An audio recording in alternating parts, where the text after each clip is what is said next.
2 years ago, Fort Myers saw a staggering 75% surge in home prices. It was like nothing we'd ever seen before. Homes flying off the market, bidding wars breaking out, and prices climbing higher and higher. But as we all know, what goes up must come down. The boom was wild, but the crash? Well, that's a story of its own. People who thought they'd hit the jackpot suddenly found themselves in a whole different game. The market shifted and fast. Prices started to drop, and the dream of easy money faded just as quickly as it had arrived. It's a reminder that in real estate, nothing stays the same for long. In just 1 year, median home prices in Fort Myers have plummeted by 12.2%. That's a steep drop, and it's got a lot of folks wondering what's next for the market. If you're thinking about buying or selling, this shift could mean big changes for your plans. Whether it's a sign of opportunity or a reason to hold tight, one thing's clear. This isn't just a blip on the radar. It's a trend worth watching closely. The market's shifting fast, and sellers are feeling the pressure. Over half of all listings in Fort Myers have slashed their asking prices, trying to stay ahead of the curve. You can see it in the numbers: big drops, quick adjustments, all in the hopes of catching a buyer's eye. Some are just minor tweaks, a few thousand off here and there, but others, they're taking serious cuts hoping to stand out in a crowd that's only getting bigger. It's a clear sign that the game's changing, and if you're in the market, now might just be the time to make your move. The mailbox creaked open, and there it was. Another envelope from the insurance company. Sarah sighed, already dreading what was inside. She tore it open and her stomach dropped. $28,000. That couldn't be right. She read it again, but the numbers didn't change. Her hands shook as she set the bill on the kitchen counter. Insurance premiums have skyrocketed, with some homeowners facing annual premiums of $28,000. Sarah stared at the number, her mind racing. How was she supposed to come up with that kind of money? She'd already cut back on everything: groceries, vacations, even the kids' extracurriculars. But this was impossible. She sank into a chair, the weight of it pressing down on her. Another year, another battle just to keep a roof over their heads. Major insurers have pulled out of Florida, leaving thousands scrambling for coverage. The list includes some big names you might recognize.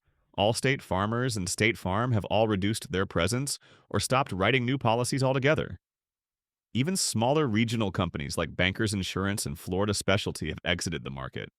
It's not just one or two, it's a growing trend that's making it harder for homeowners to find affordable options.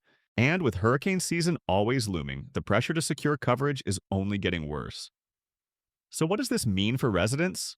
Higher premiums, fewer choices, and a lot more stress when it comes to protecting their homes. Foreclosure filings in Cape Coral and Fort Myers have surged by over 50% from the previous month. That's a sharp spike, and it's raising some serious concerns. The numbers don't lie. More families are facing the risk of losing their homes, and the trend doesn't seem to be slowing down. Experts are pointing to a mix of factors from rising costs to economic uncertainty, but the bottom line is clear that this is a crisis that's hitting hard and fast. For those already struggling, the pressure just got a whole lot heavier. The inventory in Fort Myers has really taken off lately. If you look at the numbers, condo listings have shot up by 37.2%, which is a pretty big jump. And it's not just condos. Single-family homes are on the rise too, climbing 24.3%. That's a lot of new options hitting the market, and it's changing the game for buyers and sellers alike. So, what does this mean for you? Well, if you're in the market, you've got more choices than ever before. But with more inventory comes more competition, so it's worth keeping an eye on how this plays out. It's been a wild year for the housing market, especially in places like Fort Myers. If you'd bought a one-bedroom property there last year, you'd be looking at a pretty steep drop in value right now, 18.1% to be exact. That's not pocket change. For a lot of folks, that kind of loss can feel like a gut punch, especially if they were counting on that investment to hold steady or even grow. It's a reminder that real estate isn't always the sure bet people think it is.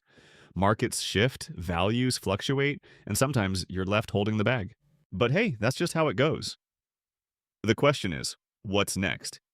Do you ride it out and hope for a rebound, or do you cut your losses and move on? Either way, it's a tough spot to be in. The road ahead for Fort Myers isn't a quick one. Experts say we're looking at years, not months, before the housing market really bounces back. Right now, we're in the early stages, clearing debris, assessing damage, and just trying to get a handle on what's left. But that's only the beginning. By the end of this year, we might start seeing some progress. Contractors will be busy, permits will be filed, and the first signs of rebuilding will pop up. But it's slow going. Next year, things should pick up a little more. More homes will be repaired, more families will move back, and the market might start to stabilize. But don't expect prices to jump back to where they were anytime soon. It's going to take time, maybe 3 years, maybe five, before we see real recovery. That's when the last of the major repairs will be done, when insurance claims are finally settled, and when people start feeling confident again. Until then, it's a waiting game. Patience is key because this isn't a sprint. It's a long, hard climb back. But there are steps that can be taken to mitigate the damage and speed up recovery. First, we can look at rebuilding infrastructure with stronger materials and smarter designs, making sure it can withstand future challenges. Then there's the power of community. Neighbors helping neighbors, sharing resources, and pooling their skills to get things back on track faster. We can't forget about technology either, using data and innovation to predict risks and streamline repairs before problems even arise. And let's not overlook the human side of things. Mental health support, counseling, and open conversations to help people process what's happened and move forward together. It's not just about fixing what's broken, it's about building something even better in its place.